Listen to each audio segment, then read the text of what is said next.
Very good afternoon once again to all of you. I hope I'm audible now. I would like to thank the Sri Lanka Press Institute for inviting me to be part of this very distinguished panel. I work with an organization called the Commonwealth Human Rights Initiative, which is headquartered in India.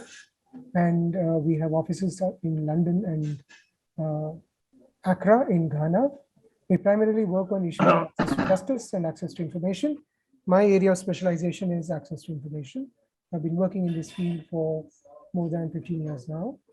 And it's also, I find myself very privileged to have played a small role in the formulation and implementation of RTI laws in the region, in the South Asian region, in several countries, and also in other parts of the Commonwealth. Having introduced myself very briefly, let me get into the main topic that has been assigned to me: using right to information to protect public funds in India, current challenges. I don't think I have enough time to talk about all the challenges that we are facing today. The challenges are numerous. But let me start by sharing just 2 slides of permission. I will not use more than 2 slides to start my presentation, and then I will speak without any visual aid. I hope my screen is visible to everybody. It should say "Right to Know" and the French Revolution. Could somebody confirm if they can see my screen?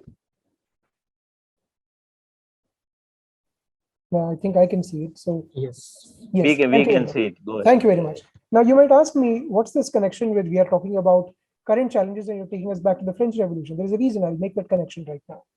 You see, the reason I picked up this extract from what is called the Declaration of the Rights of Man and the Citizen, which was written way back in 1789, was because this is the first document in the whole world where the people who wrote it and the people who supported its formulation recognized that every human being, just because he or she is born as a human being, is entitled to some basic rights from the state and other agencies, and those rights are essential in order to be able to lead a life of dignity.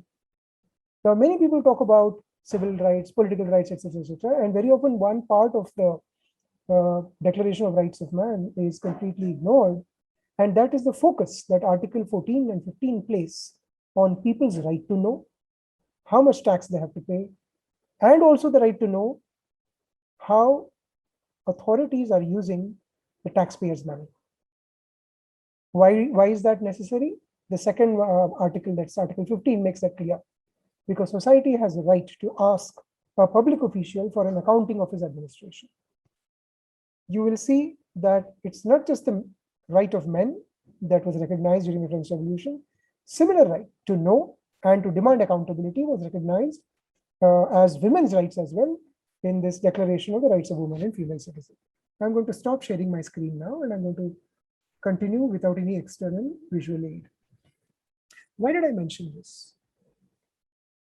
This is exactly how people in India put the right to information law to use once it became operationalized. Of course, all that civil society organizations like ours, media organizations that were very kicked about the fact that there was a right to information law, all that we did was we only shared information about the procedures given in the law for seeking information. People did everything on their own. And when I say people, I'm talking about even those men and women who do not know how to read and write, which means they will not be able to write an RTI application themselves. They will need assistance from others. What are the questions they were asking? They were asking questions about the road in their village, the main road in their village that was in a very poor state for several years. They were asking questions as to why teachers were not coming to the government school that was servicing their children. They were asking questions about the poor quality of medicines, or sometimes the complete lack of stock of medicines in the government-run primary health center which serviced their area. In urban locations, in cities and towns, a lot of people were asking information about building plans that were sanctioned by the local municipal authorities, but owners of buildings were publicly violating those building plans and also the bylaws that had been laid down by the municipal corporation as to what should be and what should not be done with regard to the construction of private buildings. People took to RTI like fish to water. They asked information about the use of public funds at all levels of the administration, the lowermost, the grassroots level, up to the policy level. Because there is a limited amount of time that I have at my disposal, I don't want to go into every single case. But that is what actually gave a lot of promise for the future of right to information in the initial years in India, that so many people owned up the right to information law and used it, metaphorically speaking, to devastating effect. They exposed case after case after case of corruption in the manner of use of public funds, in the manner of deployment of public funds. A lot of men, a lot of senior citizens, a lot of young people, some in their 40s and 50s, but primarily it is the younger and the more senior of men who used it. A few women used RTI in similar ways as well. How did the system react? The system literally reacted in what is actually famous as the second part of the Star Wars sequel, The Empire Striking Back. That is how the system reacted. Rather than take corrective steps in order to prevent the misuse of public funds, in order to prevent the pilferage of public resources, in order to prevent the diversion of public funds, misuse of public funds, corruption in the use of public funds, instead of taking steps for improving systemic responses to such disclosures that were being made every day, every week, every month, every year, what we saw, and we continue to see today, is the system colluding with vested interests who actually gained monetarily from this corruption, from the misuse of public funds, coming to in contact with each other and launching attacks on people who asked information about these things. We maintain a website called attacksonrtiusers.org exclusively for India, where we have documented every case of attack, including murder, serious physical assault, threats, and other kinds of intimidatory tactics reported by the media about how RTI activists have been treated by the system.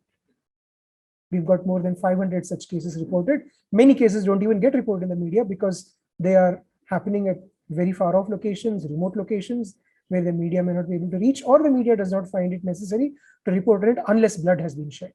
I mean, let me be critical about the way in which the media also looks at this phenomenon of attacks on people who are essentially truth seekers today. Our anti-corruption law has been watered down. That is how the system has responded. And what was the justification? The justification was to save so-called sincere and honest officers from malicious prosecution. So therefore, today it is extremely difficult to launch any case of corruption against a bureaucrat who's suspected of having indulged in those activities at the senior level, of course, without the sanction or prior approval of government. It's even impossible to start an investigation into such cases unless the accused has been caught red-handed, as we call it, what is called trap cases in other places, where they are caught by law enforcement authorities accepting bribes from a private citizen. However, the law has been amended to make bribe giving also as an offense. We are still waiting for the data to see how many cases are actually launched under this amended law against bribe takers and bribe givers to see what is the disparity. That will take some time. This is how the system responded. But let me also tell you that there is a counterintuitive, a contradictory development also that has taken place over the last 7 to 8 years. People, of course, filed a lot of RTIs, and therefore the new government that came in on the electoral plank of combating corruption claimed that it wanted to do everything in a transparent manner. Auction of coal mines, transparent manner. Auction of spectrum to be used for giving mobile telephony services, transparent manner. Huge TV screens were set up outside the department's offices where these processes were taking place, like the auction was taking place, so that people could take a look at it. Everything was transparent. It was good old deep investigation that media got into using RTI to ask for the documents that related to these kinds of auctions, which have actually started showing what kind of a game has been played in the so-called publicly televised auction processes in terms of ensuring control of private entities over public resources for long periods of time, decades together. RTI has graduated, it has grown up, it has evolved beyond the stage of exposing petty corruption to tackling high-level corruption, policy-level corruption, involving hundreds of thousands of millions of rupees. But let me not bore you with those cases. Let me also, so what was the other reaction? The other reaction of the government was to set up what I call dashboard transparency. What does dashboard transparency mean? I'm not very familiar with the use of the term in Sri Lanka, but in India it is very popular. Websites are revamped by the government, or specific websites are created to show how many millions of people have benefited from this particular welfare scheme or from that particular welfare scheme, meant for farmers, meant for women, meant for people who work as migrant laborers, meant for, let's say, medium, small, and micro commercial enterprises, farmers, people belonging to scheduled castes, scheduled tribes, data, a whole lot of data. So many millions of this, so many millions of that, so many people benefited. And when people come back to government with complaints, which are called public grievances, so how many complaints received, how many complaints disposed, all dashboard transparency looks fantastic. And the last elections in the central level were also won on the basis of this kind of a claim towards increased transparency in government. But what it does not tell us is, how were those public grievances resolved? How many of those people who received those benefits amongst those millions of people actually deserved it? That is where RTI is increasingly being used to quiz these claims about the manner of use of public funding.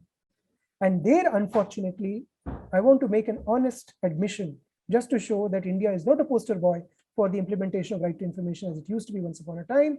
Today, segments of society are also complicit in the continuation of malfeasance with regard to the allocation and use of public funds. And I'll give this one small example. 3 years ago, a scheme was started for benefiting farmers. It's a cash transfer scheme to pay identified and registered farmers, all sizes, small, micro, marginal, even large scale, farmers, huge landholders, to the extent which the law permits them, or sometimes even beyond the extent to which the law permits them. Everybody is entitled to receive 6,000 rupees in the form of 3 installments, 2,000 rupees each, given at different times of the year. And that was in response to the enormous agrarian crisis that India faces even today. People in the farm sector are hugely indebted, and the phenomenon of suicides of farmers is quite rampant. Numbers are underreported, but we don't need to get into that because we're not talking about that issue. So this is called PM Kisan scheme. Kisan is an abbreviation. I don't want to expand it because you can see it online, you can check it on Google. But Kisan in Hindi also means a farmer. There was one state, I don't want to mention the name right now because they are not part of this discussion, no representative is there. So one state, apart from the remaining 28, did not join this scheme until last year. And they started implementing it this year after the ruling party won the elections. Registration started happening. It's online registration. And why has online registration for becoming eligible to deserve the payments, why has that been laid down? To root out corruption. So please look at how newer and newer solutions to tackle corruption are actually increasing, enhancing corruption. And this example will show it. So several people applied, did all kinds of things necessary under the guidelines of the scheme to become eligible for receiving these payments annually. One 26-year-old boy in one of the villages, son of a farmer, also his father applied. Several members of that village applied for benefits. They waited and waited. Everything was done online, by the way. They waited and waited, no response. And they started seeing that several other people in their village started getting the installments being paid. They were getting it directly into their bank accounts, by the way. Another methodology for preventing corruption so that cash transfers don't actually happen in person.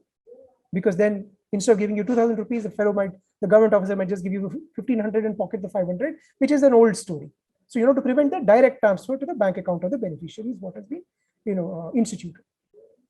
So these people who did not receive the benefits started asking questions. And they were told that they are required to submit something called a self-declaration form in addition to all of the paperwork that they had completed. So they went to the village administration office, who's the head of the village, what is called the panchayat, saying that this is our declaration form, please accept it and clear it up, because that is an essential process in the verification part of the decision-making process, whether to grant somebody the benefit or not. The head of the village panchayat did not take the form. Instead, what he did was he directed these people who were waiting for the benefits to go and meet the booth level party worker sitting in that village.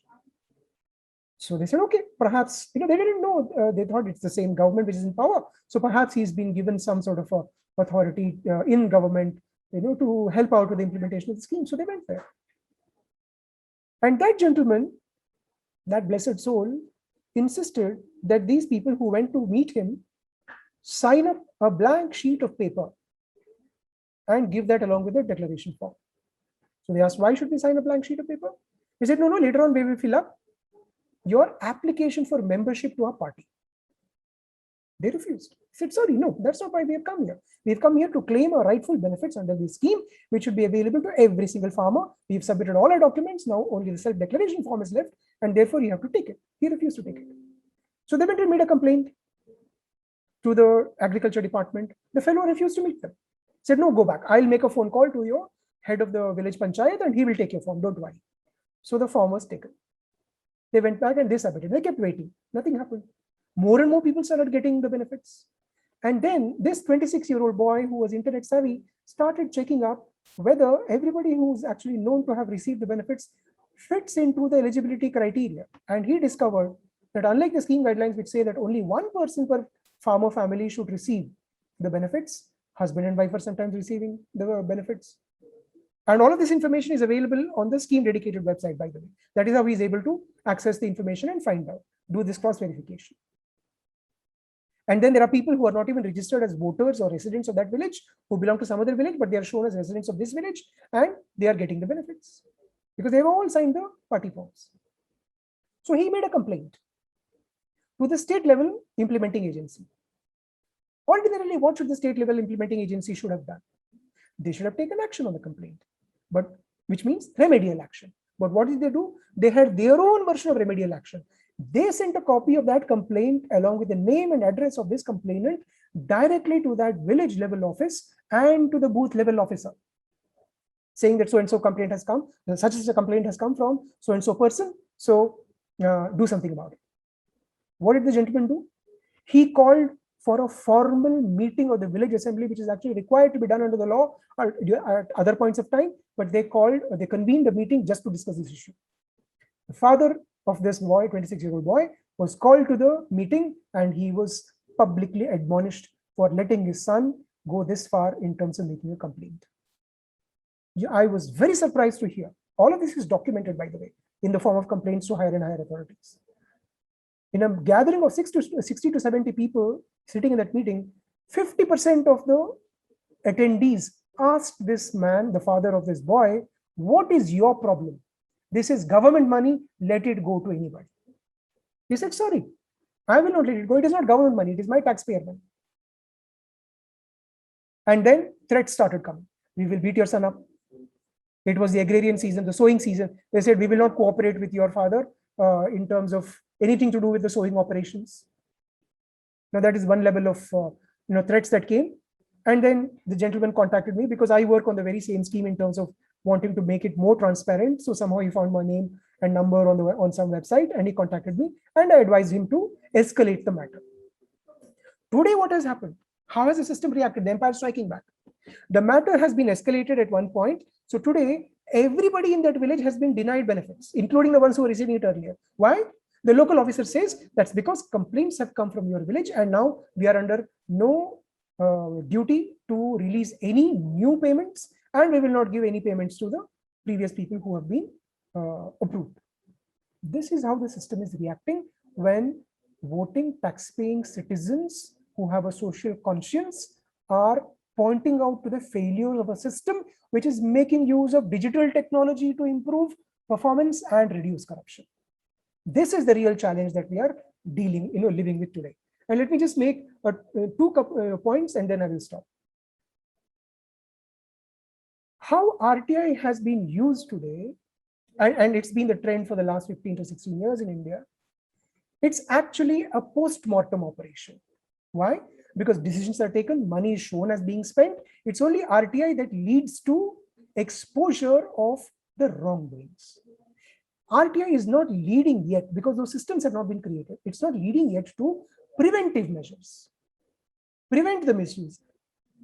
Put a break at the very first stage. That is not happening. And that is where we really need to do a lot more work. But let me not end this meeting on a sad note. Let me end with a positive note. And the positive, end my presentation with a positive note. And the positive note is this. Despite the fact that we had a series of lockdowns ranging over several weeks to several months in different parts of the country last year, and it continues into this year as well. Huge problems in terms of accessing government services like postal department to send your RTIs, or even transport department to be able to go to the post office if it's far away from your house, or internet services in some cases because they're very poor. People are continuing to file RTI to ask information about vaccine dissemination, to ask information about poor state of hospitals, to ask information about lack of oxygen facilities in the intensive care units in hospitals, to ask information about how the relief measures to mitigate the hardships caused by the lockdown, how they are being implemented, who's being benefited, who's eligible, who is not eligible, a host of information requests. In fact, let me give my own experience. Ordinarily, before the COVID pandemic hit us, I would never file more than 25 to 30 RTI applications per year because I simply could not handle it in the middle of other work. It all needs follow-up. But last year I counted, I filed double that number, about 70 RTIs. This year I'm counting again, I filed almost 60 RTI applications, and we still have 3 more months to go before the year ends. Why is all of this happening? Many of us who do not want to sit down and keep our eyes closed and drink milk like the proverbial cat and see that the world is not really looking at it again, back at it. We do not want to sit idle.